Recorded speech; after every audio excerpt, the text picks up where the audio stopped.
Hey PhysCalc, welcome to another video in the Maverick PhysCalc series. Today is the day you have all been waiting for. Today is the day we learn how to integrate more interesting functions. Because up until this point, we have only learned how to integrate relatively simple things like polynomials. Stuff like this, and other polynomial functions, which are awesome and useful, but we might want some more complex functions under our belt and be able to integrate those as well. Because in things like physics, when we look at the world around us, oftentimes motion is described in more ways than just polynomial fits. So it's going to be a great thing for us to be able to do the integral of more complex functions, particularly functions involving sine and cosine, as well as composite functions.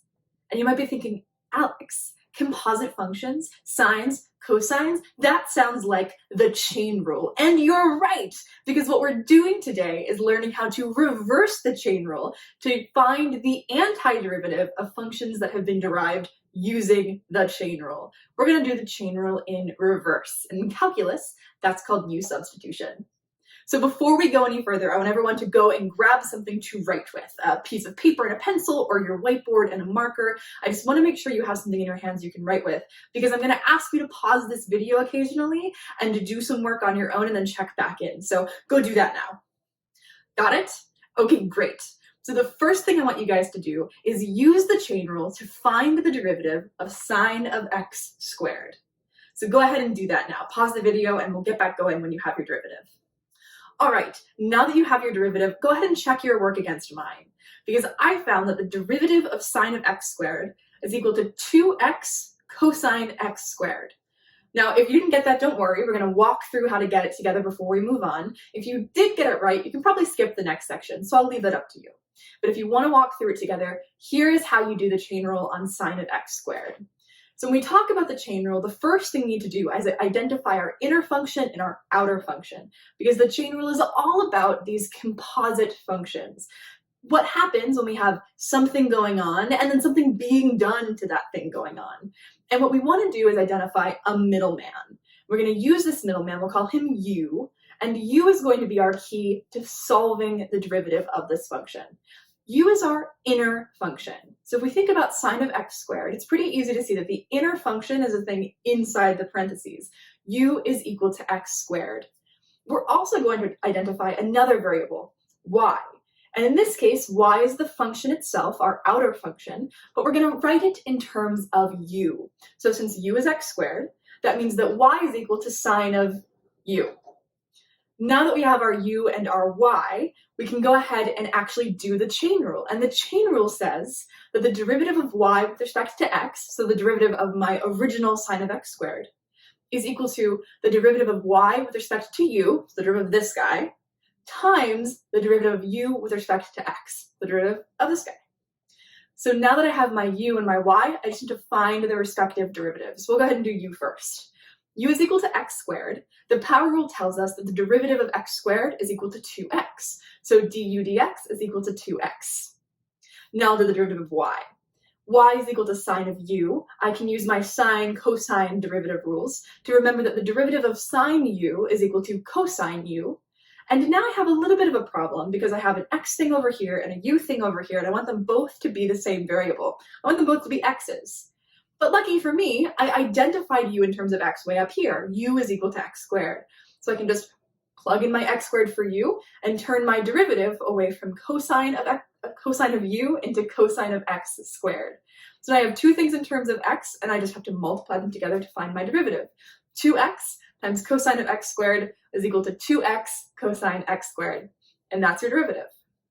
So now that we've seen that the derivative of sine of x squared is equal to 2x cosine of x squared, we can say that the antiderivative of 2x cosine x squared is equal to sine of x squared. So we know that this relationship is true because of the way derivatives and antiderivative work, and because of the fundamental theorem of calculus, something's antiderivative is also its integral. So we also know that the integral of 2x cosine x squared is equal to sine of x squared. The question is, how did we get there? We know this because we started with the chain rule and went to integration. How do we do this if we're starting with integration and want to make our way backwards? How do we do the chain rule in reverse? and this is called U-substitution. U-substitution is a technique that is incredibly valuable in calculus, and it requires a little bit of that knowledge of how to pick your U, and instead of how to pick your Y, how to pick your DU. So this might sound a little scary, so let's go ahead and break it down with my example. Now, this example is nice because I already know the answer, so I'll be able to tell if I'm on the right track based on the answer I get. So we're going to do the integral of 2x cosine x squared dx.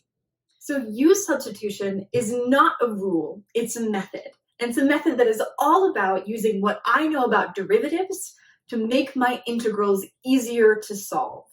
Because solving something like this, the integral of 2x cosine x squared dx, is complicated. There's lots of stuff going on, and it would be really hard for me to try and come up with a brand new rule that would generalize every kind of function like this. So instead of one rule, we have a method.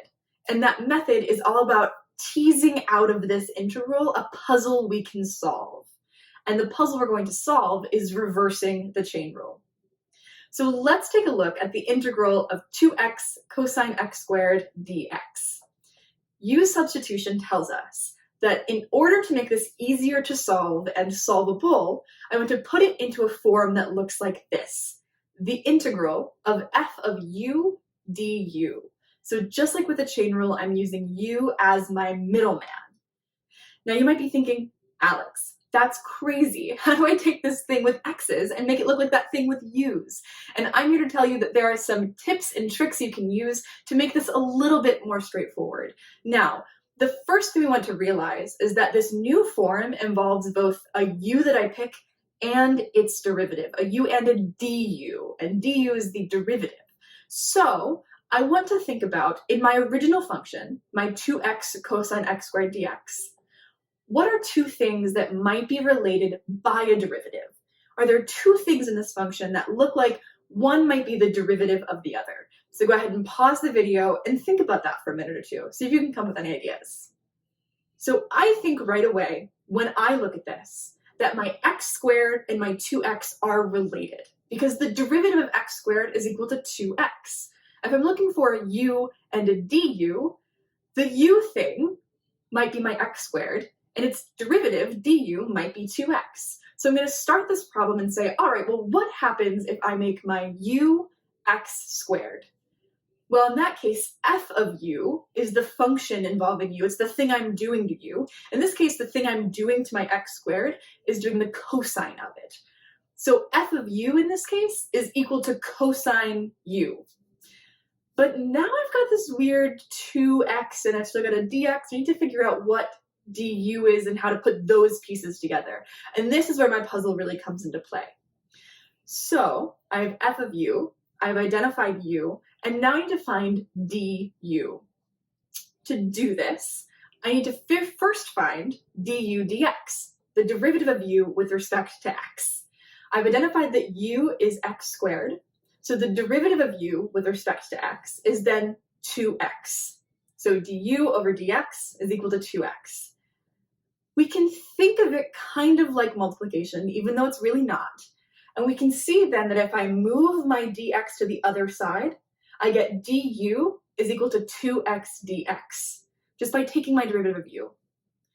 If we rearrange my original function, the integral of 2x cosine x squared dx, to look like this, the integral of cosine x squared times 2x dx, we see that my 2x dx over here and my 2x dx up here are the same thing. So du is equal to 2x dx, meaning that this stuff up here is equal to du, which is great because this means that I've done it. I've identified an f of u, cosine of x squared. I've identified a du, 2x dx, and those two pieces allow me to rewrite my function fully in this weird new form, because the integral of cosine of x squared, 2x dx, is equal to the integral of cosine u du, because of all of my pieces being put together. Take a minute, pause the video, look at the color coding if you need to kind of break that down. All right, so now that we're back in action, there's one last thing we have to do, and that's actually take the integral. All of this work was to get our integral into a form we could actually work with, and we're there. taking the integral of cosine of u is something we know how to do. It's a basic function. The integral of cosine of u du is just equal to sine u.